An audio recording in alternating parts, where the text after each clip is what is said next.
Hello everybody, I am Saurabh Yadav. Good morning, good afternoon, good evening, good night, जब भी आप इस वीडियो को देख रहे हैं। शुरुआत करेंगे आज के लेक्चर्स में, बट हम इससे पहले बात कर लें कि हमने अब तक जो लेक्चर्स लिया है, कन्वर्जेंस सीक्वेंस हो चुका है, divergence sequence, oscillatory sequence, monotonicity भी, कुछ थ्योरम भी हुए हैं और हमने कुछ न्यूमेरिकल्स भी बताए हैं।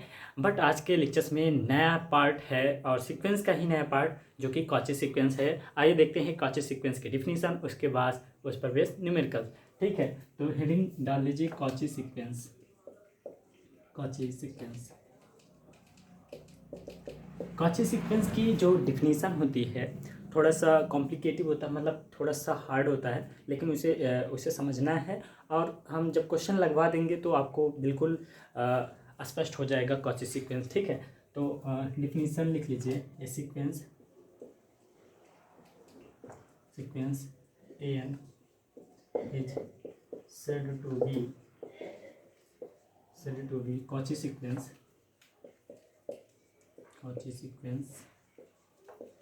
if and only if for every epsilon greater than 0 there exist, यहाँ पर एक और लिख लीजिए, however small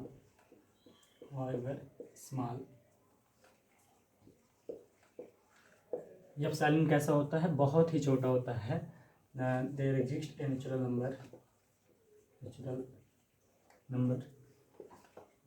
नंबर के, जो कि डिपेंडिंग ऑन एप्सिलॉन, जो कि एक ऐसा नेचुरल नंबर जो कि किस पर डिपेंड करता है, एप्सिलॉन पर। ठीक है, सच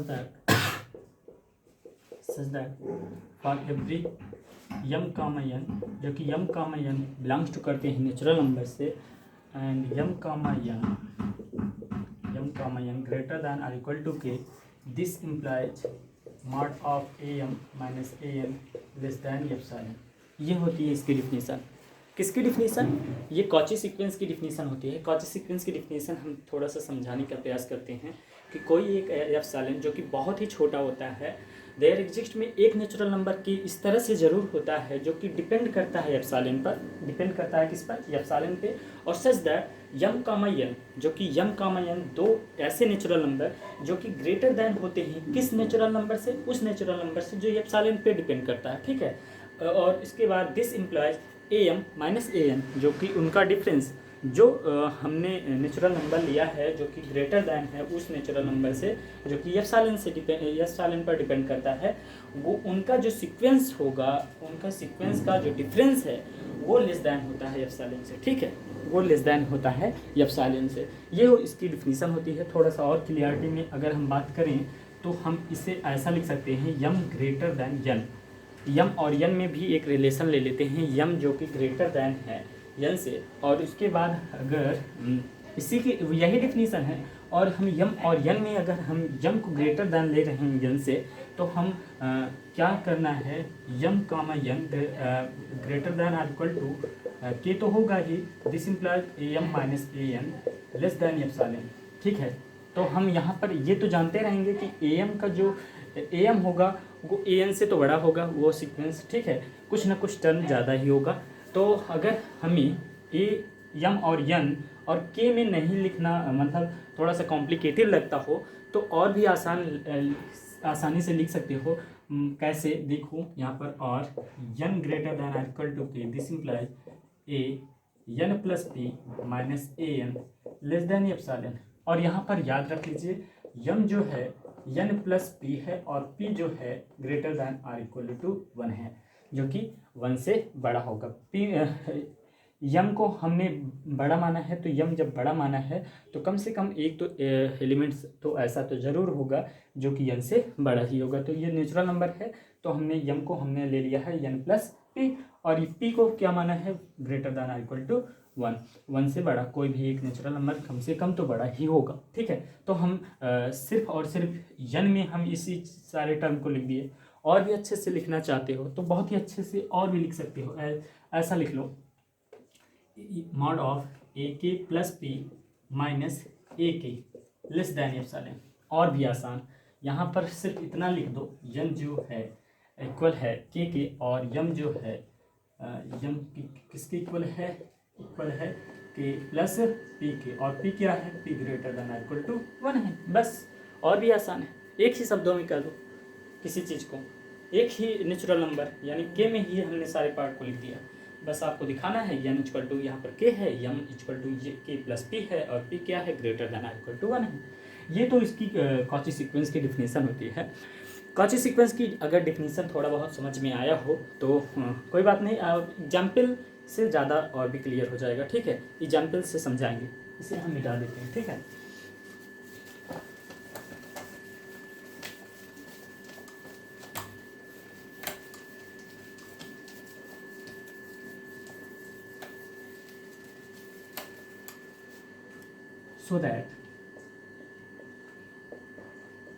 so that sequence an is equal to 1 by n is Cauchy sequence, is a Cauchy sequence।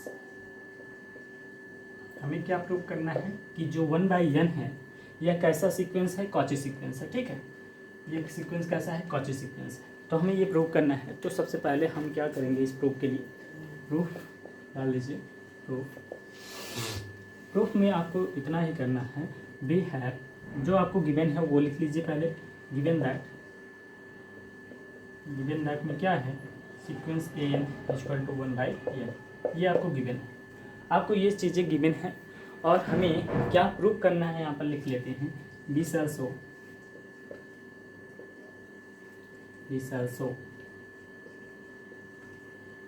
Show में क्या करना है, for every epsilon greater than 0 there exist a natural number, यही कॉची सीक्वेंस। ठीक है, कॉची सीक्वेंस की definition लिख रहे हैं। ए नेचुरल नंबर के सच दैट यन, जो कि फॉर एवरी यम कामा यन जो कि बिलोंग्स टू नेचुरल नंबर, और m comma n greater than or equal to के, this implies mod of A M minus A N less than epsilon. यही हमें prove करना है कि दो नेचुरल नंबर इस तरह से हैं जो कि के से क्या है, ग्रेटर दैन है, तब दिस इम्प्लाइज में मॉड ऑफ में A M minus A N जो कि लेस दैन होगा एप्सिलॉन से। तो हम और इसी A M minus A N को इस फॉर्म में लिखते हैं जो कि सीक्वेंस ए एन जो दिया है 1 by n है।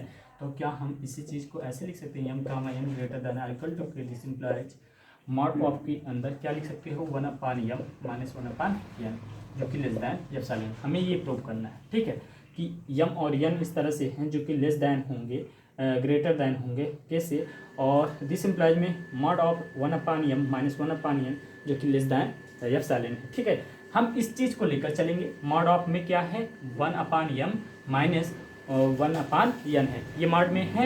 इसी चीज़ को लेकर चलेंगे और लेस दैन में एप्सिलॉन और दिस इम्प्लाइज में m comma N greater than or equal to k दिखा देंगे। अगर ऐसा दिखाने में कामयाब हो गए तो यह सीक्वेंस हमें समझ में आ जाएगा कि ये सीक्वेंस क्या है, कॉची सीक्वेंस है। तो आइए हम बात करेंगे, इसी से स्टार्ट करेंगे। ठीक है, तो हम इसे ऊपर वाले को मिटा देते हैं और यहाँ पर तब तक करेंगे, यहाँ तक मिटा देते हैं। ठीक है, आइए बात करते हैं। मॉड ऑफ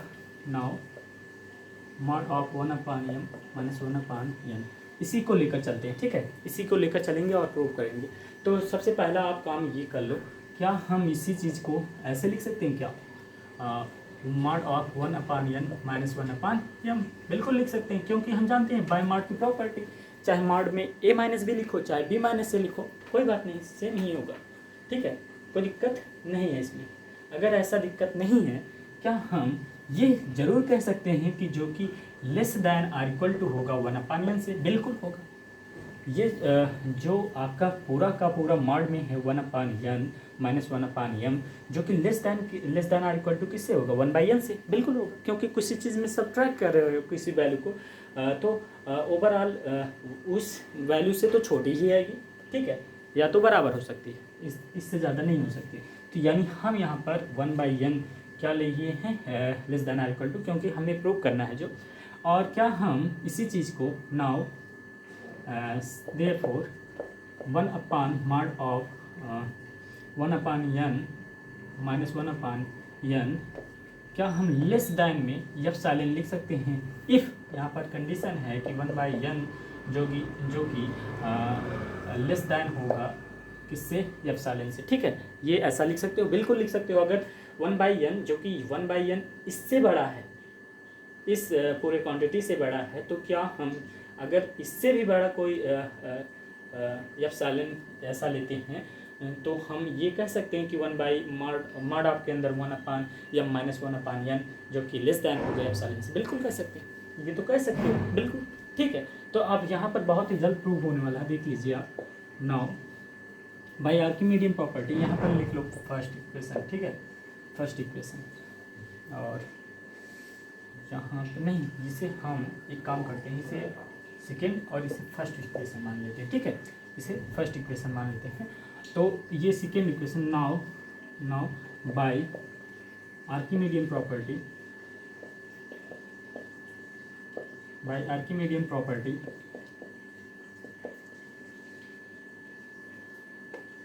क्या बाय आर्किमिडियन प्रॉपर्टी से हम ये लिख सकते हैं, देयर एग्जिस्ट में ए नेचुरल नंबर कि एक ऐसा के जरूर होगा जो कि सच दैट इस प्रकार से होगा, कोई एक रियल नंबर से तो बड़ा ही होगा, कोई भी रियल नंबर हो वह कोई ना कोई एक ऐसा नेचुरल नंबर मुझे मिल ही जाएगा जो कि उस रियल नंबर से तो बड़ा ही होगा। तो हम ये लिख सकते हैं कोई भी रियल नंबर, तो ये रियल नंबर अगर हम यहाँ पर देखें, थोड़ा सा हम यहाँ पर इसे सॉल्व कर लेते, इसे हम ऐसे क्या लिख सकते हैं, और इफ़ में क्या हम इसी चीज़ को लिख सकते हैं, n ग्रेटर दैन 1/एप्सिलॉन, क्या हम ऐसा लिख सकते हैं, इसी चीज़ को बिल्कुल लिख सकते हैं, इसे इक्वेशन नंबर सेकंड मानो।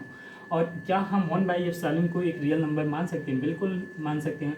और उस 1/एप्सिलॉन से बड़ा कौन हो सकता है, के हो सकता है, तो हम क्या लिख सकते हैं, 1/एप्सिलॉन लेस दैन किससे होगा, के से होगा, बिल्कुल होगा, ऐसा होगा।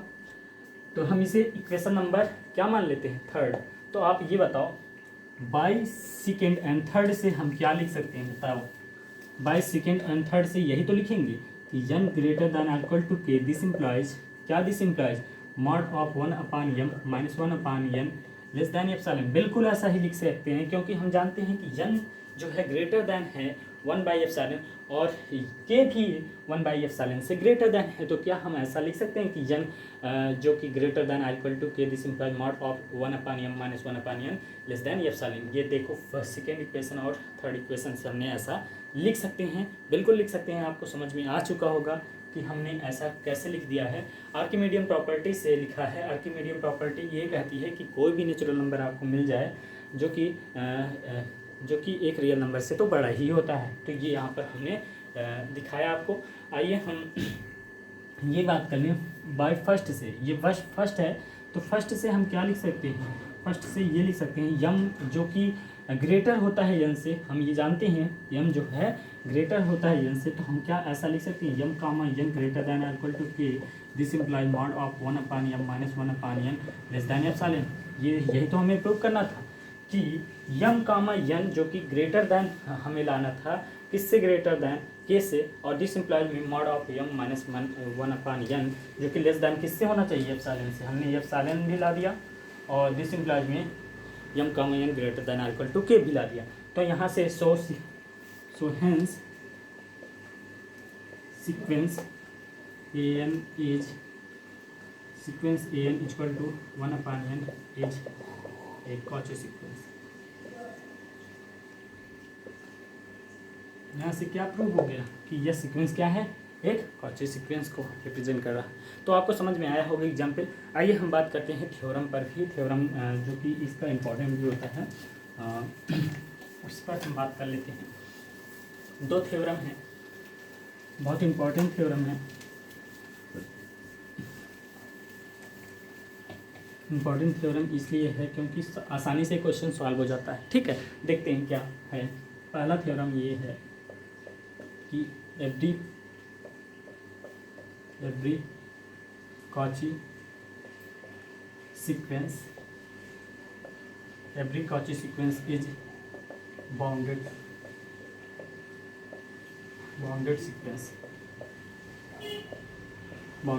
Sequence but converse need not be true। क्या हमने कहा, ध्यान से सुनिए, हमने ये कहा कि कोई भी कॉची सीक्वेंस बाउंडेड सीक्वेंस होगा but converse need not be true. यानी हमने ये कहा कि अगर कोई कॉची सीक्वेंस है तो आप ये जान लो, ओबियस है कि वो बाउंडेड सीक्वेंस होगा, ये याद रखिए। यानी हमें least upper bound and greatest lower bound हमें अवश्य मिलेगा कोई भी कॉची सीक्वेंस है तो, ठीक है। And converse need not be true, converse need not be true इसलिए होता है क्योंकि हम ये जानते हैं -1 की पावर n, जो कि ये सीक्वेंस जो है कॉची सीक्वेंस नहीं है। बट अगर हम इसकी बात करें बाउंडेड सीक्वेंस की, तो बाउंडेड सीक्वेंस है, क्योंकि हम जानते हैं कि अगर हम limit n tends to infinity पे ले जाते हैं -1 की पावर n को, तो ये दो पार्ट में बढ़ जाता है, एक -1 और एक 1। If n is odd, if n is odd, if n is even, ठीक है। n इज इवन रहेगा तो 1 आएगा, n इज ऑड रहेगा तो -1 आएगा। तो ये तो सीक्वेंस बधा है -1 और 1 के बीच में। ये बाउंडेड सीक्वेंस तो है, सुप्रीमम वैल्यू इन्फिमम वैल्यू तो आता ही है, लेकिन ये कॉची सीक्वेंस नहीं होता है। आइए हम बात करते हैं कॉची सीक्वेंस क्यों नहीं होता। सेकेंड थ्योरम से हम समझ सकते हैं इसको, सेकेंड थ्योरम से आसानी से समझ सकते हैं। देखते जाइए किस लिए हम कह रहे हैं ये, और सेकेंड थ्योरम से हम और भी आसानी से समझा देंगे, और वैसे भी समझा सकते हैं, बट सेकेंड थ्योरम से बड़ा ही आसानी से सॉल्व हो जाएगा। देखिए सेकेंड थ्योरम क्या कहती है, एवरी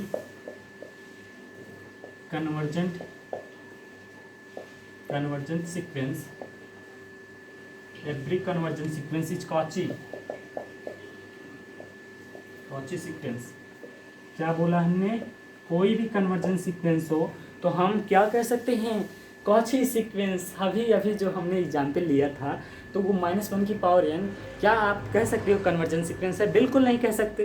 कन्वर्जेंट सीक्वेंस तो हो ही नहीं सकता, क्योंकि कन्वर्जेंट सीक्वेंस ये कहती है अगर limit n tends to infinity पे ले जाते हो तो इसकी वैल्यू यूनिक आनी चाहिए, यूनिक एंड फाइनाइट वैल्यू आनी चाहिए।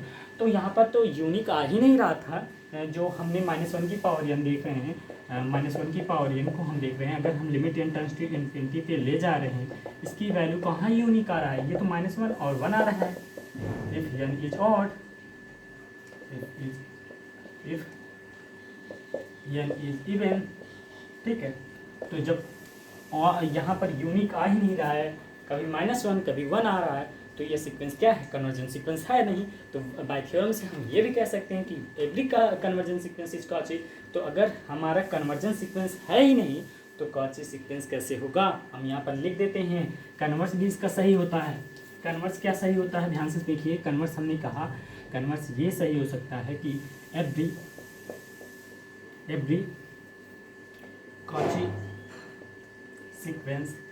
Cauchy sequence is convergent. समझा या नहीं?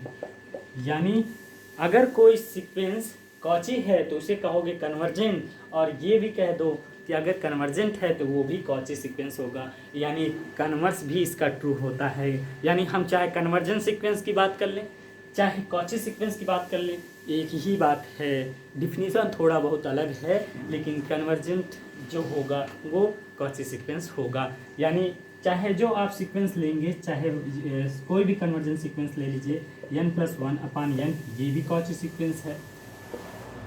यहाँ पर हम लिख लेते हैं n/n+1, ये भी कॉची सीक्वेंस है, ये भी कॉची सीक्वेंस है। और हमने 1+1/2+1/2 की पावर 2 +1/2 की power 3 plus dot dot dot, ये भी कॉची सीक्वेंस है। ये सारे कॉची सीक्वेंस है। चलिए कन्वर्जेंट सीक्वेंस की सहायता से हम कॉची सीक्वेंस प्रूव कर सकते हैं, क्योंकि हम ये जानते हैं कन्वर्जेंट सीक्वेंस है, तो ओबियस है कॉची सीक्वेंस होगा ही होगा। तो अब आपको समझ में आ चुका है। नेक्स्ट थ्योरम पर हम बात करेंगे, नेक्स्ट लेक्चर्स में हम बात करेंगे कॉची का फर्स्ट थ्योरम और कॉची का सेकेंड थ्योरम, जो कि बहुत इंपॉर्टेंट है। उस पर बेस हम न्यूमेरिकल भी बताएंगे। तब तक ले दीजिए इजाज़त। Thank you so much.